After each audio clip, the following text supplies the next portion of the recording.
My wife was 35 years old and I was 36 when she got wind of an upcoming high school reunion. We lined up a babysitter for the night and were genuinely looking forward to it.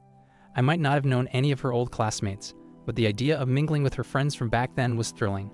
I first crossed paths with my wife in a bar situated on the same street where we both worked. She was a hairdresser and I was employed at a print shop.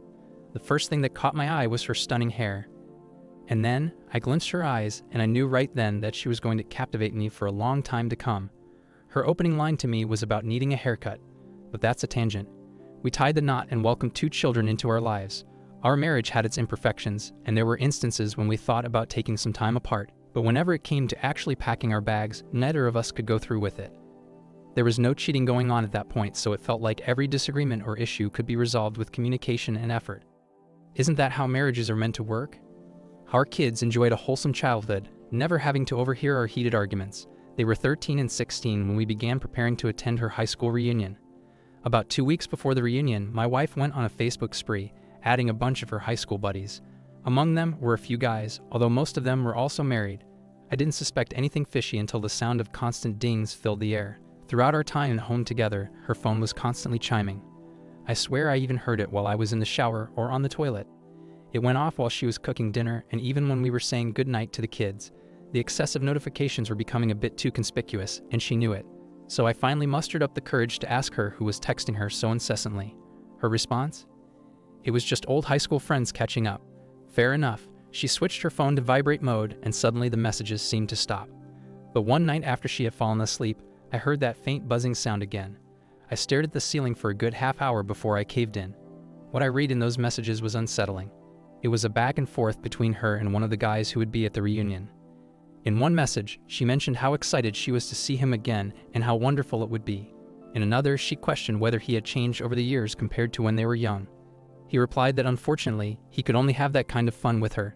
She responded by saying they might have some fun at the reunion or afterward. He then pointed out that it seemed like she wanted to keep seeing him even after the reunion, and she didn't deny it. Well, I decided to have a serious talk with her about it, and she was quick to offer a heartfelt apology.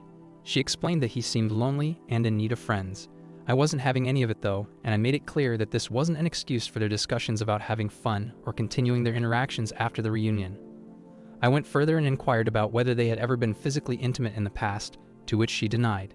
She didn't appear to be lying back then, but now that I know what I do, I'd say she was definitely not telling the truth. She asked if we could still attend the reunion, and I cautiously agreed, thinking that she hadn't entirely broken my trust at that point. I figured I'd be there to keep a close eye on everything. Little did I realize, she kept on conversing with that man. Perhaps even more than before, she made sure to get her hair and nails done before the big night out. During that eventful night, the man took a few minutes to muster the courage to reintroduce himself to my wife, all while I stood by her side. The vibe I got from him was uneasy, like he could hardly look me in the eyes, and I could tell he was desperate to reconnect with my wife. She returned his gaze, but there was an added layer of care about me. She introduced me in a friendly manner, but he wasn't fazed. He managed to position himself close enough to keep the conversation going with her.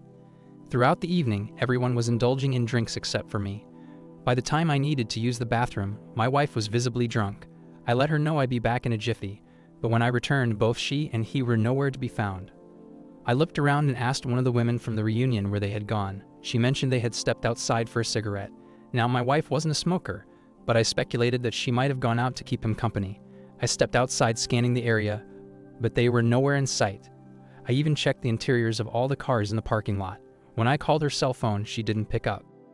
I was both baffled and frustrated. I waited around for 45 minutes until I finally received a text message from her.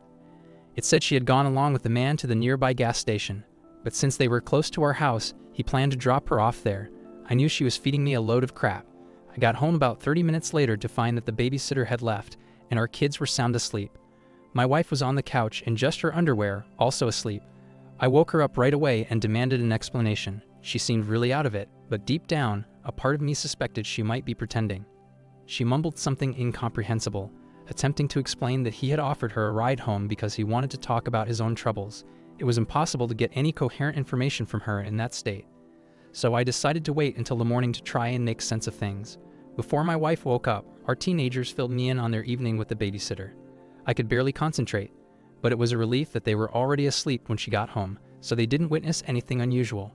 Once my wife was awake, I wasted no time and questioned her about the events. She griped about her fuzzy memory and expressed strong regret for leaving me there and for getting so intoxicated. Really sorry. After a few hours, she had an emotional breakdown and confessed that she had remembered what actually transpired. It seemed like she somehow sensed that I would discover the truth. She disclosed that he had asked her to step outside and talk, and she agreed. He suggested they get into his car because it was chilly, and she didn't perceive any harm in that. Then she revealed that he had coerced her into kissing and having closeness. Tears streamed down her face, though I suspected it was more due to being caught. I insisted on checking her phone, and she hesitated and tried to make excuses. I snatched the phone from her and retreated to the bathroom to examine it. And guess what? She had found the time to message the man and admit that their actions were a mistake. But even before that, messages from days before the reunion showed they had plotted to sneak away at some point, engage in physical activity, and even contemplated the possibility of her spending the night at his place. This was the final straw. Our marriage had reached its end. As I swung open the bathroom door, she stood there, pale as a ghost, staring at me like her entire existence was on the line. I let her know in no uncertain terms that it was over, that I couldn't continue with her after finding out about her calculated betrayal. Her tears flowed, and she begged for my forgiveness in a barely audible voice. I reminded her that even though she was intoxicated when it happened, she had planned this affair in advance. She had chosen to shatter the trust we had built over all those years. My resolve to shield her as my wife crumbled because she had willingly let another man into her life. I didn't think she could feel any lower, but my words managed to drag her further down. She curled up into a ball, her sobs echoing through the room, while I went about doing her a few favors. I arranged for the kids to spend the night at their friend's place, hoping to shield them from the traumatic events.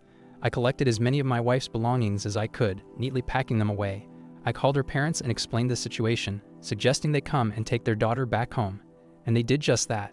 Despite her resistance or inability, I helped her into their car, along with her belongings.